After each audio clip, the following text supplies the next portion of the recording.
Let's check if there's something new on here. The Sky Bomber. Oh, it transforms. That's pretty cool. You got 2 colors, I see. Huh. Oh, there's a commercial for it. Whoa, transforming! Whoa, mid-air!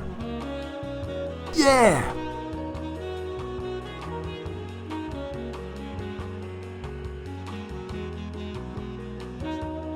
Radical!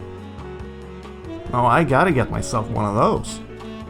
How bad can it be? How bad can it be? How bad can it be?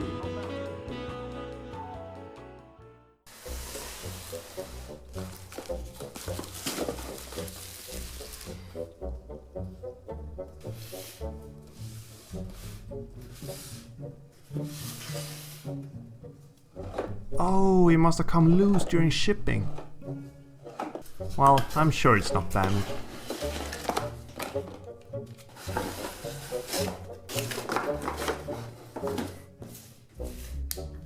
Looks as advertised. Cool. Wait, what's this? Oh no, this propeller hits the prop guard thingy. And this propeller hits this latch. Well, I'm sure I can bend it into shape. Let's see, how do you do this?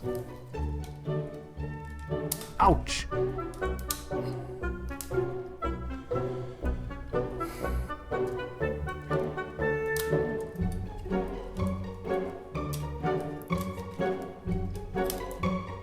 I think I need some weights on here as well.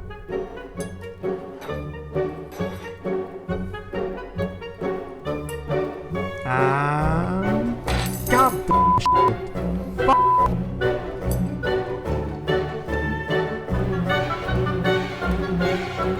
And now we play the waiting game. Transform, transform, transform, transform.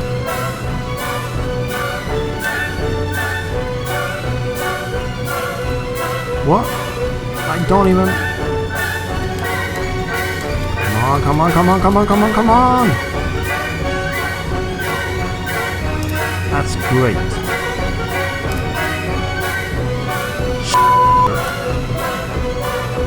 And now this breaks on top of everything else. Great, just great. That's it.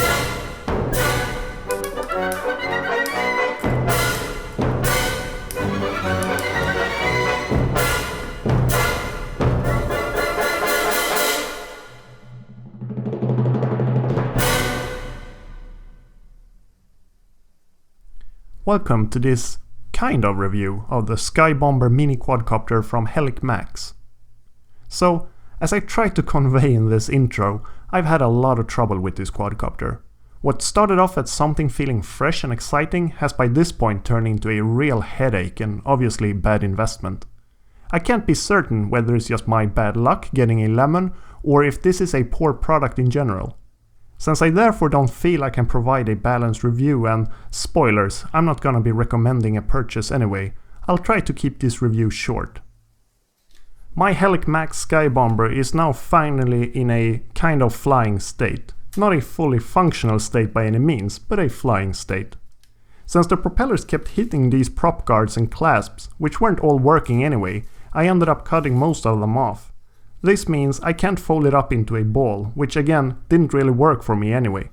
I'm a little bummed out by this because there's actually a button on the transmitter for unfolding, even mid-air if the commercial is to be believed, which seemed kinda cool.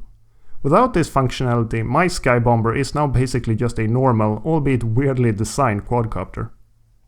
Needless to say, my first opinion on the aircraft is sadly negative with regards to its quality. I have a feeling that even if mine had arrived intact and fully functional, these weak prop guards and the delicate transformation mechanic wouldn't have lasted very long. This would be especially true in the hands of a child, which the Sky Bomber seems kind of aimed at.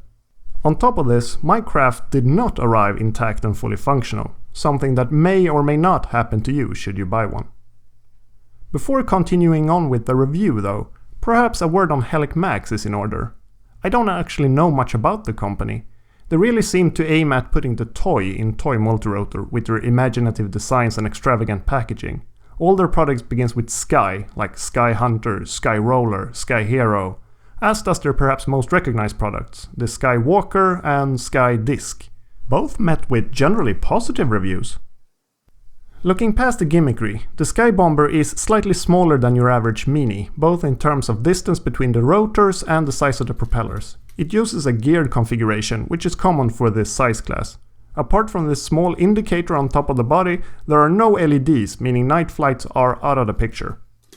Inside the box you get the Sky Bomber itself, a 500 mAh 3.7V battery, a USB charging cable, charging the battery in around an hour, a set of spare propellers, a screwdriver, an instruction manual, which gets most things right but forgets to mention the rates, and an unusual looking but mostly normal behaving transmitter. The left shoulder button is for transforming, which is also how the craft is armed, meaning you have to press it before taking off, whether you need to transform or not. The right shoulder button is for flips, and rates are controlled with the throttle trim buttons.